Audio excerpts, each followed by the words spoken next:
तो आज हम 3 ऐसी बड़ी खबरों पर नजर डालेंगे जिन्होंने देश और दुनिया में हलचल मचा रखी है। आखिर संसद में एक इतना जरूरी बिल क्यों पास नहीं हो पाया और इसका असर अब सड़कों पर क्यों दिखने लगा है। समंदर के एक छोटे से रास्ते में इतना तनाव क्यों है कि पूरी दुनिया की इकोनॉमी पर खतरा मंडरा रहा है। और क्रिकेट के मैदान पर एक चैंपियन टीम लगातार कैसे हार रही है। चलिए इन सब के पीछे की कहानी को थोड़ा और करीब से समझते हैं।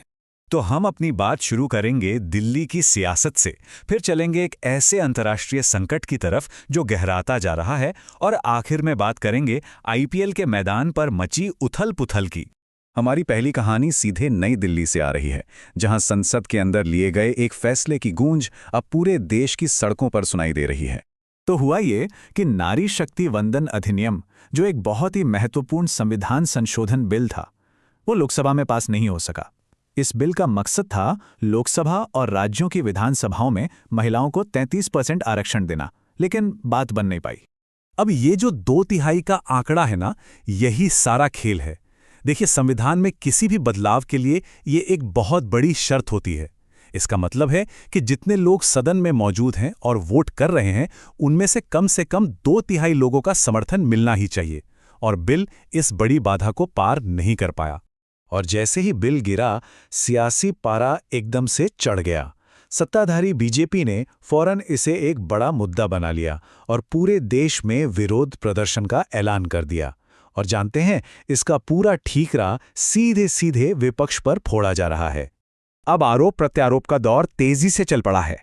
एक तरफ विपक्ष कह रहा है कि ये सब सत्ता में बने रहने के लिए एक सोची समझी साजिश थी, तो दूसरी तरफ सरकार का कहना है कि कांग्रेस तो हमेशा से ही महिलाओं के खिलाफ रही है और वो इस बिल के गिरने का जश्न मना रही है।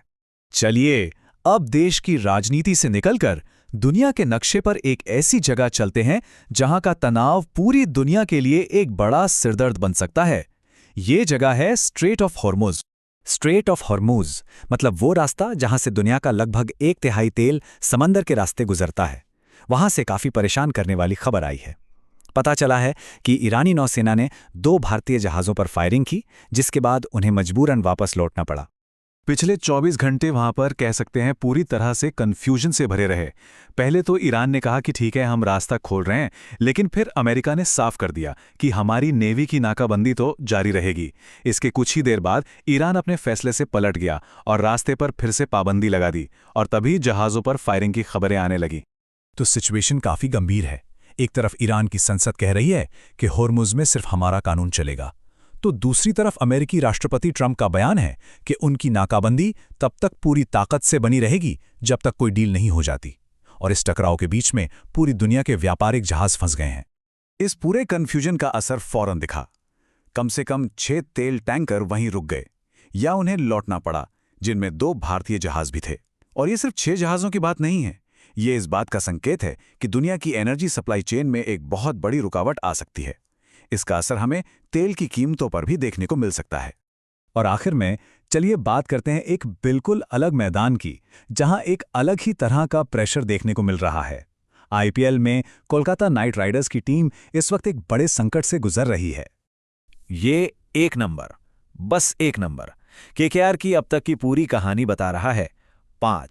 2026 के आईपीएल सीजन में लगातार 5 मैच हार चुकी है टीम। एक ऐसी टीम जिसे हर साल खिताब का दावेदार माना जाता है, उसके लिए ऐसी शुरुआत किसी बुरे सपने से कम नहीं है। गुजरात टाइटंस से मिली अपनी ताज़ा हार के बाद कप्तान अजिंक्य रहाणे ने भी माना कि टीम मुश्किल में है। उनका कहना था कि छोटी से छोटी गलती भी टीम को बहुत भारी पड़ रही है, और अब सबसे ज़रूरी है कि टीम के तौर पर सब अपना भरोसा बनाए रखें। हार का ये जो सिलसिला है, इसने टीम को पॉइंट्स टेबल में सबसे नीचे धकेल दिया है। हर मैच के साथ दबाव सिर्फ बढ़ता जा रहा है और टीम अभी भी इस सीजन में अपनी पहली जीत का इंतजार कर रही है। तो आज हमने देखा कि कैसे संसद में लिया गया एक फैसला सड़कों पर आंदोलन की वजह बन गया, कैसे एक छोटे से समुद्री रास्ते पर तनाव पूरी दुनिया की अर्थव्यवस्था को थाम सकता है, और कैसे खेल के मैदान पर एक टीम का आत्मविश्वास बिखर रहा है। ये तीनों कहानियां हमें ये दिखाती हैं कि कैसे छोटी छोटी घटनाएं भी बहुत बड़े और अप्रत्याशित नतीजे दे सकती हैं। अब देखना यह है कि इन कहानियों में अगला मोड़ क्या आता है।